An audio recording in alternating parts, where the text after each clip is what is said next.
आपको तेज आवाज में चिल्लाना चाहिए था या कम से कम हॉर्न को दबाना चाहिए था। झल्लाते हुए मैंने ड्राइवर को कहा। शाम की हवा नम और सर्द तो थी, लेकिन इसमें कॉर्बेट नेशनल पार्क की खुशबू का सुखद एहसास भी था। मैं ऐसा बिल्कुल नहीं कर सकता था सर। हमें जंगल में हॉर्न की अनुमति नहीं है। सामने वाली जीप मोड़ पार कर चुकी थी। वैसे भी वो यहाँ से लगभग 1 मील दूर निकल चुके थे। उन लोगों तक हॉर्न की आवाज़ पहुँचती ही नहीं। ड्राइवर ने जवाब दिया। उसने इंजन को शुरू करने के लिए चाबी को फिर से घुमाया, पर इंजन चालू नहीं हुआ। शाम की सफारी बिजरानी गेट से 1 घंटे पहले शुरू हुई थी।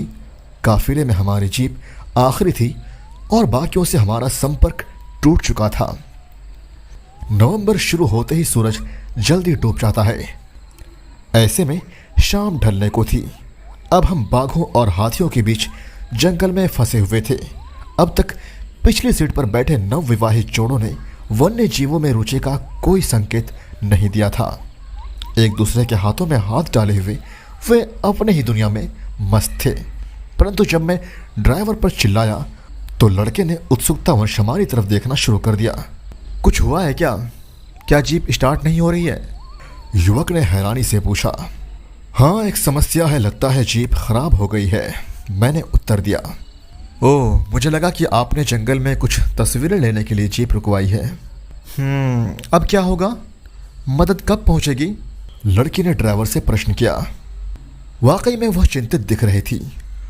मैं नहीं जानता मैडम, शाम के लिए यह आखिरी सफारी थी।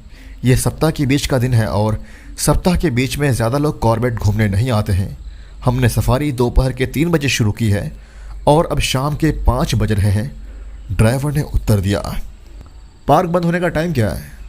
युवक ने प्रश्न किया। सर्दियों में 7 बजे पार्क बंद हो जाता है। वो रात 8 बजे तक हमारे लौटने का इंतज़ार करेंगे।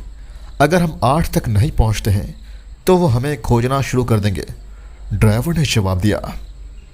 क्या आपके पास रेडियो नहीं है? मैंने ड्राइवर से प्रश्न किया। नहीं, जीप में रेडियो नहीं है, ड्राइवर ने जवाब दिया। क्यों नहीं है? मुझे इसकी कोई जानकारी नहीं है सर। हमने कई बार पार्क के अधिकारियों को याद दिलाया है, लेकिन वो कहते हैं कि उनके पास इसके लिए धन नहीं है। यार क्या मजाक है, मैंने पीछे बैठे युवक की तरफ देखते हुए कहा। जब हम पर्यटकों को ढिकाला या कांडा में 1 या 2 रात ठहरने के लिए छोड़ते थे तो हमें अकेले ही जंगल से होकर लौटना पड़ता था। जंगली जानवरों से मुकाबला का डर बना रहता था, ड्राइवर ने बोलना जारी रखा। लेकिन अब ड्राइवर भी रात को वन विश्राम गृह में रहते हैं। हम उन्हें फ़ोन करके बता सकते हैं? हाँ, पर इसका कोई फ़ायदा नहीं है। यह एक स्थानीय ब्रांड है। नेटवर्क शहर में काम नहीं करता है। तो यह जंगल में कैसे काम करेगा सर? ड्राइवर मुस्कुराकर बोला। सर, मेरा नोकिया में भी कोई संकेत नहीं दिखा रहा है और सच तो यह है कि 20,000 की कीमत में बस ये एक चमकदार धब्बा है। मेरा ड्राइवर मुस्कुराया। अरे आपका मोबाइल कोई सिग्नल पकड़ रहा है क्या? मैंने युवक से पूछा। अरे नहीं, मेरा वाला भी कोई संकेत नहीं दिखा रहा है।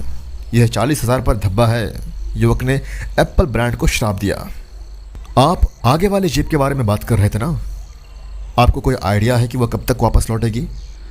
नहीं, वो जीप वापस नहीं आएगी, वो ढिकाला के लिए थी। क्या मैंने आपको जानकारी नहीं दी कि ड्राइवर भी अब रेस्ट हाउस में रहते हैं? ड्राइवर ने समझाया। उसका जवाब ने मुझे उत्तेजित कर दिया। ये महान जानकारी है। जीप के पास कोई रेडियो नहीं है, फ़ोन काम नहीं कर रहा है और नज़दीकी रेस्ट हाउस 30 मील दूर है। गेट अधिकारियों को इस बात का कोई अंदाज़ा नहीं है कि हम घने जंगल में जंगली जानवरों के बीच फंसे हुए हैं, लड़की ने बोलना जारी रखा। 1 घंटे में बाघ और तेंदुए शिकार करने निकल जाएंगे।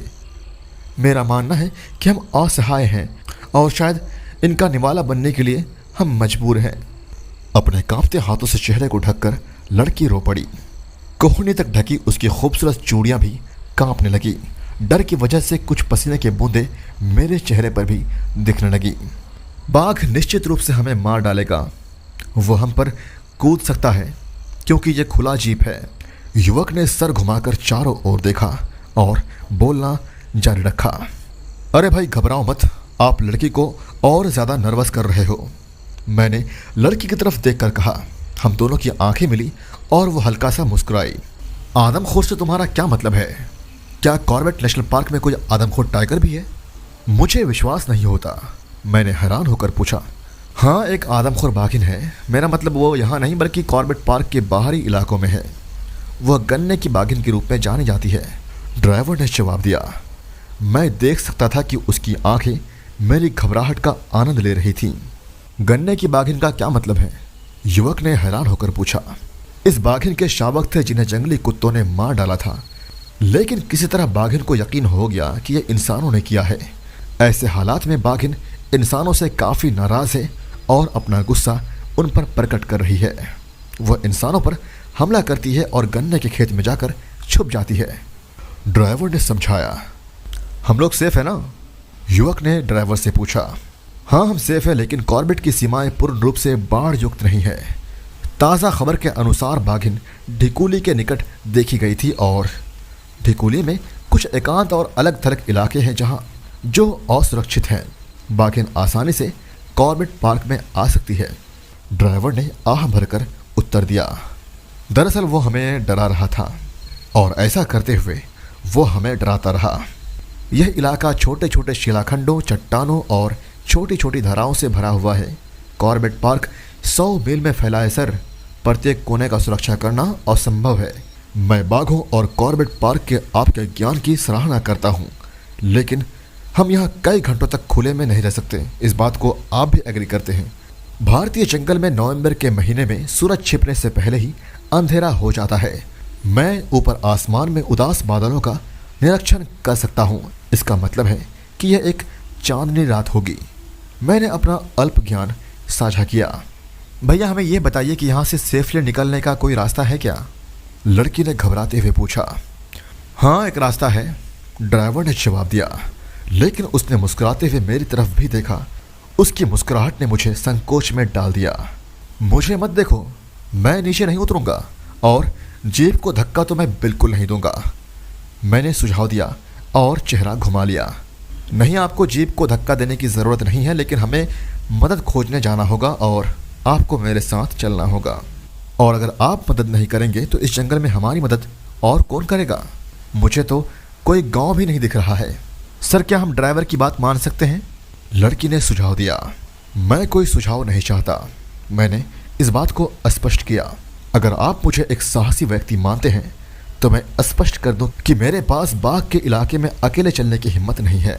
अगर आपको लगता है कि मैं जंगल के बीचों बीच निहत्थे चलने के लिए तैयार हूं, तो मैं आपको बता देना चाहता हूं कि मैं एक लेखक हूं। मैंने अपने पेशे को बारीकी से समझाया। सर, मुझे शक है कि झाड़ी में आसपास छुपा बाघ शायद ही आपके पेशे की परवाह करेगा, ड्राइवर ने कहा। मैं उसे देखकर मुस्कुराया। उसे इस संकट की घड़ी में भी मजाक सूझ रहा था। आप बताएंगे कि आप क्या कहना चाहते हैं? लड़की ने बीच में टोक दिया। ठीक है, बताइए, मैंने कहा। यहाँ से 1 मील दूर एक लोहे का मचान है, पर उससे पहले एक छोटा सा खड्डा है। यदि हम खड्डे से नीचे जाते हैं और फिर खड्डे पर चढ़ते हैं तो हम मचान तक पहुँच सकते हैं। क्या वहाँ कोई गार्ड है? मैंने एक्साइटेड होकर सवाल किया। हाँ, एक पहरेदार रात भर शिकारियों पर नज़र रखता है। उसके पास एक वॉकी टॉकी है, ड्राइवर ने जवाब दिया। क्या हम यहाँ से चिल्लाकर उसे नहीं बुला सकते? क्या वो हॉर्न की आवाज़ नहीं सुनेगा? हम उसे टॉर्च भी तो दिखा सकते हैं। नहीं, गड्ढे के कारण उस तक टॉर्च की रोशनी नहीं पहुँचेगी। वह दिशा का पता नहीं लगा पाएगा। वैसे भी गार्ड 8 बजे मचान पर अपनी पोजीशन संभालता है। वह मचान से नहीं उतरेगा, वह इसका जोखिम नहीं लेगा। क्या वो यहाँ से नहीं गुजरेगा? मैंने पूछा। नहीं, वो धनगढ़ी गेट से प्रवेश करता है, ड्राइवर ने समझाया। अहम सवाल यह था कि इस काम को कौन वॉलंटियर करेगा। अच्छा, ये बताइए कि अब करना क्या है? मैंने प्रश्न किया। क्या करें? तुम उसके साथ जाओगे? क्या करें? क्या करें मतलब तुम उसके साथ जाओगे? लड़की ने कंधे उचकाते हुए कहा। ड्राइवर ने मुस्कुराते हुए मेरी तरफ देखा। सुपारी के सेवन के कारण मैं उसके लाल दांत देख सकता था। सर, मैं लड़की को जंगल में नहीं छोड़ सकता, आपको ड्राइवर के साथ जाना होगा, युवक ने सुझाव दिया। मैं अकेले नहीं जाऊंगा, ड्राइवर ने जोर दिया। मैं निहत्था हूं और हिरण की तरह असहाय हूं, मैं क्या कर पाऊंगा? मैंने कहा। कम से कम साहस दे सकते हो, मुझे इसकी आवश्यकता पड़ेगी। ड्राइवर ने दंपति की ओर रुख किया और कहना जारी रखा। मैं जीप को प्लास्टिक की चादर से ढक देता हूँ। अगर आपको जीप के पास कोई हाथी या बाघ दिखाई दे तो लाइट चला देना या हॉर्न बजा देना। लेकिन रूल बुक के अनुसार तो यहाँ पर हॉर्न बजाना अलाउ नहीं है। लड़की ने सवाल किया। हाँ, लेकिन तब नहीं जब बाघ आप पर कूदने के लिए तैयार हो, ड्राइवर ने जवाब दिया।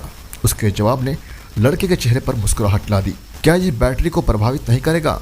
क्या फर्क पड़ता है, शायद ही इसका कोई यूज होगा।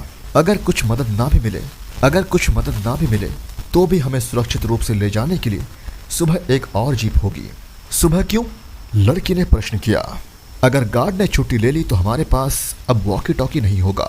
ओह हाँ, ये हो सकता है, लेकिन सबसे पहले हमें मचान तक पहुंचने की जरूरत है, मैंने घबराकर कहा। ड्राइवर मेरी तरफ मुड़ा और कहने लगा, सुनिए सर, आपको मेरे पीछे लाइन बनाकर चलना होगा। मैं टॉर्च लाइट तभी जलाऊंगा जब रास्ता खुरदुरा होगा या गड्ढे में कुछ नहीं दिखाई देगा, अदरवाइज मैं अपनी लकड़ी की छड़ी का उपयोग करूंगा। मैं नहीं चाहता हूं कि किसी बाघ या तेंदुए को टॉर्च की रोशनी दिखाई दे, क्योंकि अगर ऐसा होता है तो जाहिर है उनका ध्यान हमारी तरफ आकर्षित होगा और इसकी जांच करने के लिए वो हमारे नज़दीक आ सकते हैं। इसीलिए हमें सतर्क रहने की ज़रूरत है। मैंने सर हिलाया और सुझावों के सामने आत्मसमर्पण कर दिया। हम दोनों ने जीप को चादर से ढक दिया। ऐसे में दोनों नवविवाहित एक दूसरे के और करीब आ गए।